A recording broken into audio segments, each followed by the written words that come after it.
মোমো খেতে চান? কিন্তু হেলদি মোমো? সে আবার হয় নাকি? অবশ্যই হয়।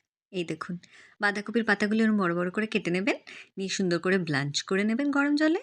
প্যানে একটু তেল দিয়ে আদা কুচি, রসুন কুচি, একটু যেকোনো পছন্দের সবজি যেমনি আমি পেঁয়াজ কুচি, ক্যাপসিকাম, বিনস, গাজর, একটু পনির এসব দিয়েছি। আপনারা আপনাদের পছন্দসই দিতেই পারেন, কোনো ব্যাপার না। চিকেনও দিতে পারেন, নো প্রবলেম।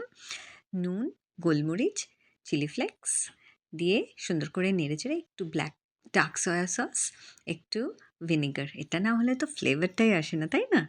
আমি কিন্তু এতে আজিনামোটো দিইনি। ব্যাস তৈরি হয়ে গেল পুরটা।